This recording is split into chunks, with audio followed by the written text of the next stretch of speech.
On va se parler du Pixel 6 Pro, il est l'heure de donner mon retour sur ce nouveau smartphone de Google. Alors petit récap très léger, souvenez-vous.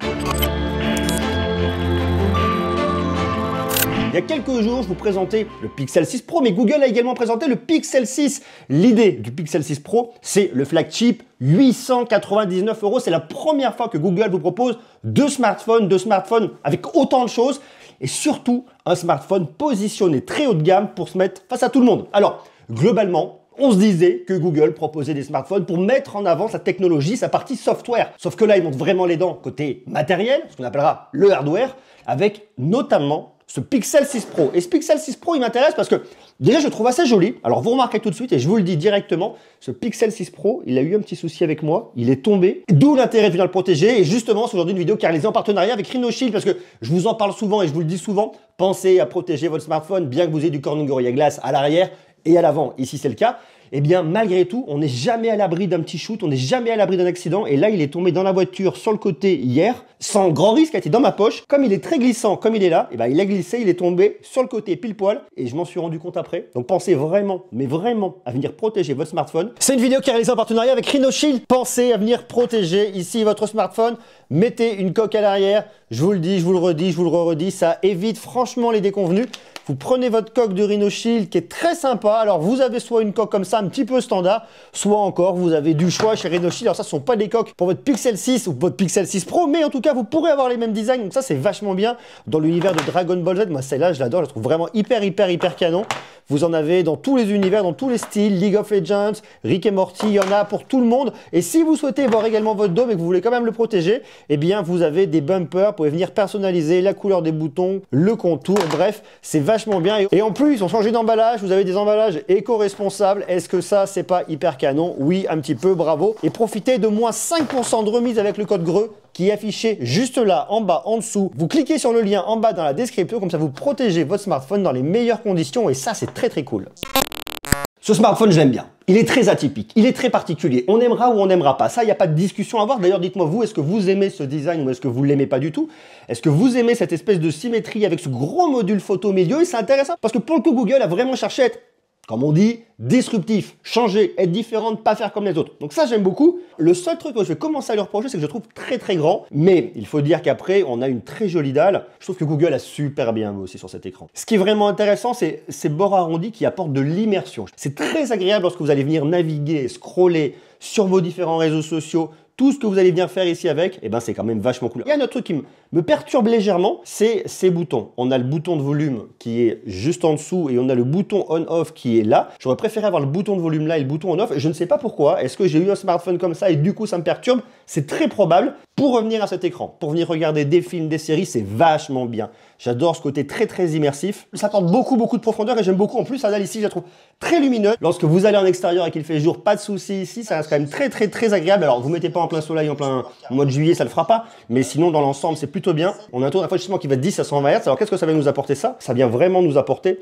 sur l'expérience de fluidité. C'est vachement agréable. Alors ça, on le voit également sur le gaming. Et on va parler de la puce dans quelques instants, de la nouvelle puce Google Tensor, parce que c'est vraiment aussi un point extrêmement, si ce n'est le point le plus intéressant et très différenciant par rapport à tous les smartphones du marché, parce que c'est la première fois que Google sort une puce maison. Avant, travailler avec Qualcomm, aujourd'hui, c'est plus le cas. On est directement sur une puce Google et c'est super intéressant. Alors regardez, pour venir jouer à des jeux type Asphalt 9 ici, c'est vrai que c'est quand même super cool. Écran de bonne qualité, bien calibré, je trouve vraiment efficace. Il y a un seul truc que je vais venir reprocher ici à cet écran, c'est un vrai petit miroir. Regardez, là c'est un petit peu sombre. Je vous ai tout poussé à fond et je me vois bien en face, c'est un vrai petit miroir. Donc ça, ça peut paraître du point de détail, mais vous voyez, ça me transcende pas. Alors après, l'expérience audio, les haut-parleurs fonctionnent bien. Haut-parleur principal, petit haut-parleur de renfort sur le côté. Rien à dire de particulier de ce côté-là.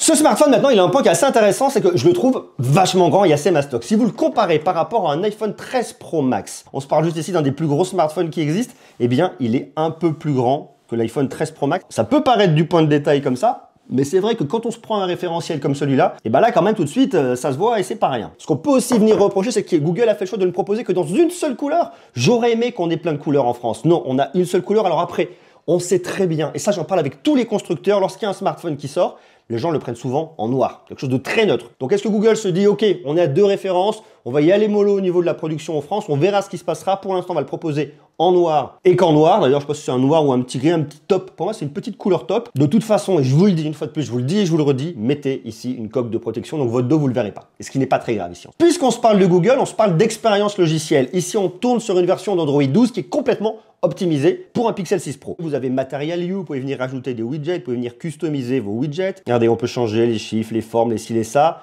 On peut venir totalement adapter la couleur, changer la déco. Bref, il y a plein de choses très sympas en termes de personnalisation ici sur ce smartphone. Vous allez dans fond d'écran et style. Vous pouvez changer votre fond d'écran. Vous avez le choix. Il y en a pas mal. Il y a des motifs, il y en a plein de toutes les couleurs. Donc vous pouvez vraiment venir trouver tout ce que vous voulez ici. Vous avez aussi des couleurs de base où vous venez customiser en fonction des couleurs comme vous le souhaitez. Couleur du fond, je préfère, et c'est vraiment l'idée ici de Material You, hein, c'est d'optimiser tout l'affichage en fonction de la couleur du moment. Ensuite, vous pouvez mettre sur le thème sombre. Bon, ça, c'est très grand classique. J'aime bien, c'est très élégant. Et après, les icônes à thème. Soit vos icônes, elles sont comme ça, un petit peu standard. Soit vous choisissez les icônes à thème. C'est une version bêta encore. En fait, ce sont les icônes du thème.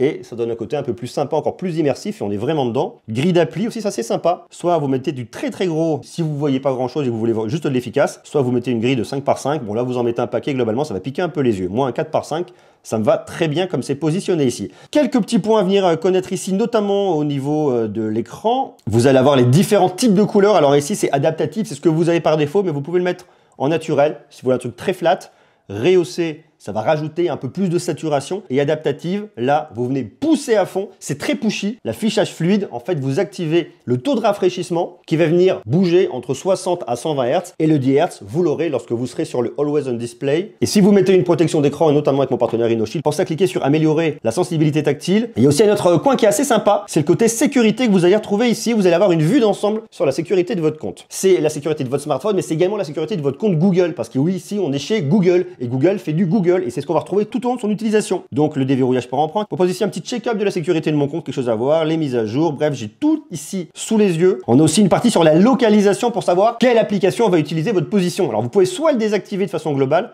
soit venir l'activer application par application et voir si c'est autorisé tout le temps ou toujours demandé. Bref, c'est très clair et c'est ça qui est intéressant. Autant il y a plein d'options qu'on peut déjà retrouver dans d'autres smartphones, mais ici je trouve ça très clair, très lisible et l'expérience est très agréable. Toute une partie sur le bien-être numérique qui n'est pas nouveau et qu'on trouvait déjà ici avant chez Google. Vous voyez ce que vous avez utilisé aujourd'hui notamment. Et puis ce qui est très cool ici, c'est toute cette partie-là qu'on a déjà vue quand elle est présentée avec Android 12, où je trouve que l'expérience est assez lisible, c'est assez intéressant. Vous pouvez venir activer, désactiver tout ce que vous voulez, localisation, activer, désactiver. Bref, il y a beaucoup de possibilités. Le thème sombre, on l'active, on le désactive du bout des doigts. Lorsque j'appuie, entre le moment où j'appuie et le moment où ça s'active, il y a une petite seconde.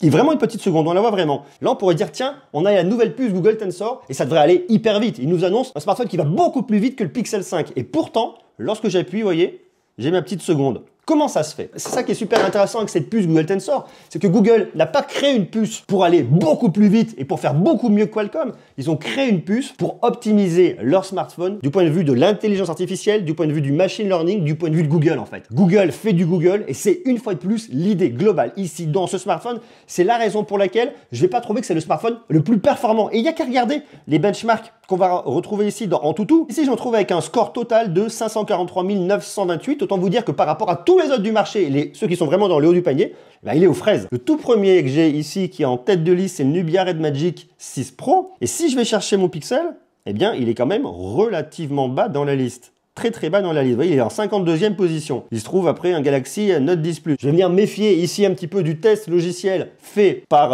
AnTuTu. Je vais prendre ça avec des pincettes. C'est vrai que je m'attendrais à avoir quelque chose de beaucoup plus performant, avoir une puce totalement optimisée. Alors je la trouve pas extrêmement optimisée ici en termes de performance, mais je la trouve extrêmement optimisée pour tout ce qui va être traitement des photos.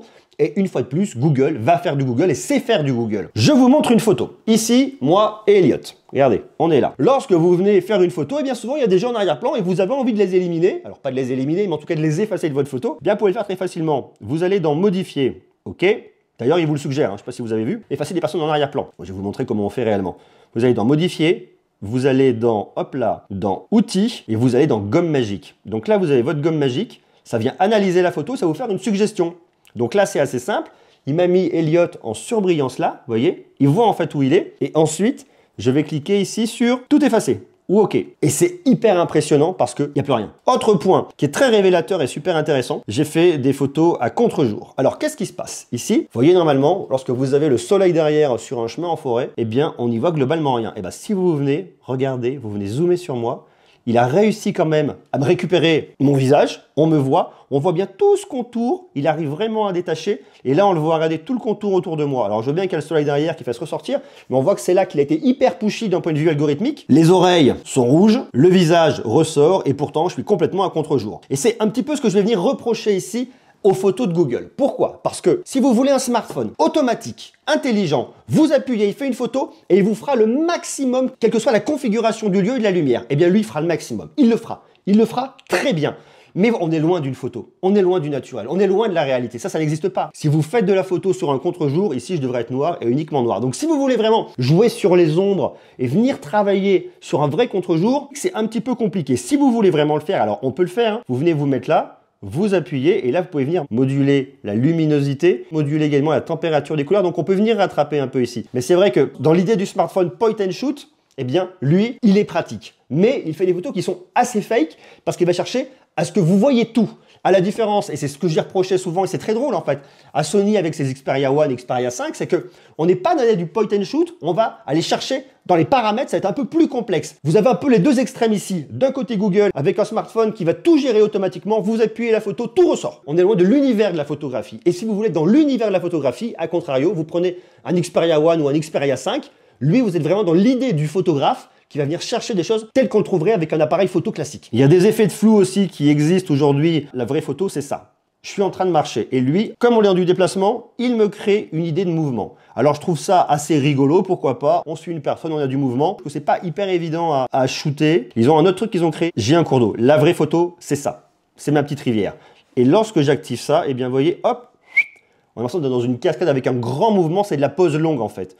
Sauf que cette pose longue, elle peut être rigolote comme ça. Mais il y a un moment où c'est un peu fake. Vous voyez, typiquement là, je trouve que c'est hyper fake et ça marche pas. Donc ça peut être rigolo dans certaines configurations, mais dans l'ensemble, c'est pas non plus complètement foufou. Donc c'est plein de petites nouveautés. C'est ça qui est intéressant, c'est que Google fait du Google et Google sait faire du Google. Je vous montre des photos que j'ai prises avec mon Google Pixel 6 Pro. Alors là, c'était un petit essai pour essayer de voir un petit reflet de lumière. Bon, ok, pourquoi pas. Il y a une petite photo prise de côté là. C'est mon pote Léo qui l'a prise et c'est un peu poussif hein, pour venir faire tout ressortir. Mais bon, pourquoi pas. On voit quand même bien les grains de peau et ça peut être assez impressionnant avec un flou derrière, les grains de peau là, bon, pourquoi pas. Je trouve un petit peu froide. C'est vrai que là où certains smartphones, notamment Apple, va réchauffer un peu ces photos, ici elles sont un peu plus froides, mais ça fonctionnera très très bien. Donc là, c'est le grand angle. On passe sur l'ultra grand angle très bien, pas particulièrement déformant dans l'ensemble. Ça marche plutôt très bien au niveau de la photo. On vient se rapprocher x2, ça donne du x4 et on va jusqu'au x20. Alors x20 une fois de plus, vous voyez, ça vient un petit peu lisser tout ça. Mais le taf est pas mauvais. Là, on est sur un x10 intermédiaire. Donc, pour venir shooter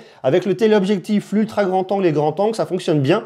Là, c'est pareil, il y a des photos. Alors, c'est un truc que je vais vraiment venir lui reprocher tout au long et vous allez voir. Là, il a le soleil en pleine face, il n'a pas aimé. Tout ça, là, vous voyez sur le côté, c'est pas terrible. Et on va le retrouver à plusieurs endroits. Regardez, là, 3 photos différentes et on l'a. Là, on l'a encore plein de face. Donc ça, c'est des points où il a un petit peu de mal. Mais lorsque vous n'avez pas ce soleil-là, vous n'avez pas ce problème-là, eh bien, c'est quand même plutôt bien. C'est du Google, donc c'est sursaturé. Il vient vous apporter une expérience Google pour maximiser, pour embellir vos photos au maximum. Alors, si vous n'aimez pas le côté un peu sursaturé tel que vous l'avez là, c'est peut-être pas fait pour vous. Mais on va reconnaître que c'est quand même relativement efficace. Là, c'est pareil, vous voyez, on le voit ici, un petit détail. Là, c'est pas un arc-en-ciel, un petit reflet là sur la lumière. Les hautes lumières, là, j'ai l'impression qu'au niveau de la compensation, on a eu un petit peu de mal au niveau des nuages. Et regardez, on peut venir zoomer, se rapprocher. On voit ici les parapentes dans le ciel. Donc ça marche quand même pas trop mal. Hein. Et là, regardez, on s'est quand même vachement rapproché. Alors on voit hein, qu'il y a eu un gros traitement logiciel ici au niveau des arbres pour que ça fonctionne bien. Mais malgré tout, le taf est fait et il est vraiment bien fait ici. La caméra selfie donne un rendu qui est relativement honnête. Pareil, hein, grosse expo ici, normalement je devrais être très sombre. C'est tout le côté logiciel, tout le côté algorithmique de Google poussé avec cette puce Google Tensor qui fait le taf et qui le fait plutôt bien. Mais il y a un côté un peu pas naturel parce que lorsque j'ai le soleil comme ça, normalement sur une vraie photo, je dois être sombre. J'ai l'impression d'être un petit peu plus en noir et blanc ici et ça vient vraiment contraster avec tout le côté saturé ici. Regardez là, c'est très saturé là. Là, ça l'est un petit peu moins à cause du soleil. Le visage l'est beaucoup moins.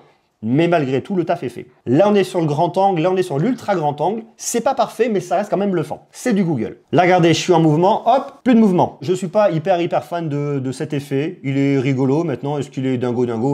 Je pense pas. Faut peut-être trouver vraiment la bonne scène qui fait que ça marchera. Hein. Vous voyez, lorsque je suis à contre-jour, On voit bien tout le détourage qui est fait ici de tous les côtés. Ça veut dire qu'en fait, ce qu'il a fait, c'est pas qu'il m'a pas détouré, c'est que si c'est toute la lumière qui vient du soleil, et lui, il a fait le taf pour tout faire ressortir ici et que vous puissiez tout lire. Alors une fois de plus, on est ce petit bazar que vous voyez ici, qu'on retrouve un peu à droite à gauche. Les photos avec la pose longue sur les liquides, ça marche, mais bon, je suis pas hyper fan moi. Hein. Le mode portrait, je trouve pas dingue, et c'est là où on se dit c'est dommage parce que c'est Google qui nous sort une puce Google. Regardez entre mes doigts, j'ai l'impression, ça c'est des processeurs milieu de gamme qui me font ça. Et là, globalement, ici, normalement, on n'est pas sur un processeur milieu de gamme, on est vraiment optimisé pour la photo. Sur le détourage, ça me paraît pas dingo. Alors c'est compliqué avec mes cheveux, hein, par contre. Hein. Là, vous voyez, c'est un petit peu flou dans cette zone-là, alors que ça devrait pas l'être.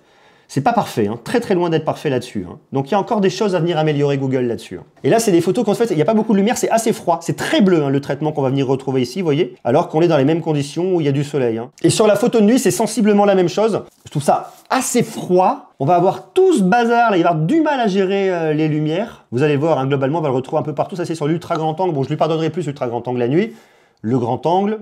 L'ultra grand angle la nuit, c'est pas ouf. Regardez là, la lumière, le lampadaire, c'est pas normal qu'on ait ce bazar là. On devrait avoir une scène beaucoup plus optimisée, mais les hautes lumières là, la nuit en tout cas, et même la journée, il a du mal. Pareil, ici, il a du mal, c'est dommage parce que le reste est vraiment pas mal du tout. L'ultra grand angle est plus dur et une fois de plus, je lui en veux pas. Regardez là, c'est pareil là. Ça me pourrit ma photo. Toute la partie de droite est sympa et là, la lumière, paf, ça part à volo. Là, c'est pareil, on le voit un petit peu ici. Alors là, il est vraiment poussif et il vient nous faire ressortir les étoiles. Donc tout ça, c'est joli, mais il ne faut pas casser lumière en deux villes parce qu'il a du mal à le gérer et ça, c'est dommage. Donc je pense qu'il y a encore un peu de boulot avec le machine learning derrière. Donc une fois que vous avez trouvé la scène qui est pas mal, vous n'êtes pas trop pollué par les éclairages, et bien regardez, c'est pas mal hein, quand même hein, ce que ça vous sort ici. Hein. C'est assez bluffant. Là aussi, c'est assez joli. On voit qu'il y a une lumière dans le coin, ça ressort un peu, mais c'est pas mal. Donc si vous êtes comme moi, en utilisant un ou deux comptes, voire trois comptes Google. Si vous avez, comme chez moi, une Google Nest d'or, la nouvelle sonnette connectée, bien c'est intéressant parce que dès qu'on va venir sonner chez vous, ça va s'afficher ici et vous allez pouvoir venir répondre à distance. Donc ça, c'est super intéressant. Si vous aimez l'expérience photo Google, si vous utilisez Google Photos, si vous avez du stockage dans le cloud Google et si vous êtes 100% Google, ça, c'est un super smartphone. Hyper optimisé pour du Google. Si maintenant vous aimez vraiment la photographie et que vous voulez vraiment vous amuser avec des jeux d'ombre, de lumière, c'est peut-être pas celui-ci qu'il vous faudra parce qu'il va être un peu trop automatique. Mais je peux pas leur reprocher le boulot qu'il fait parce qu'il le fait bien.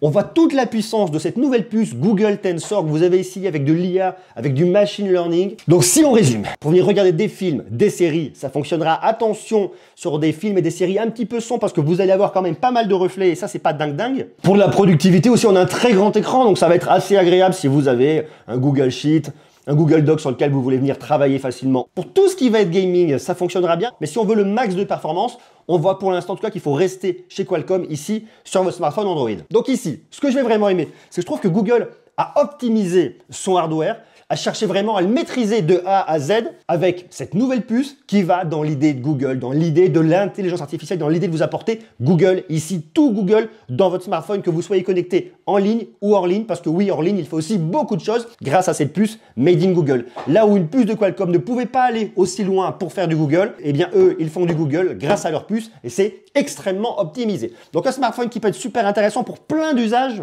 mais qui malgré tout, aujourd'hui en tout cas, garde quand même quelques petites limites, même si je le trouve intéressant. À vous de me dire ce que vous en pensez, vous en bas en commentaire, c'est un bon smartphone. Et c'est un très bon smartphone si vous aimez Google, si vous êtes 100% Google. Je dirais aujourd'hui, c'est assez intéressant parce qu'on peut venir faire le parallèle. Si vous êtes un fan d'Apple, eh bien vous avez tous les produits 100% Apple, avec des puces Apple, avec une expérience Apple, avec une expérience logicielle et matérielle Apple. Et c'est la même chose ici. Aujourd'hui, le vrai parallèle se situe ici au niveau de votre Pixel 6 Pro et Pixel 6.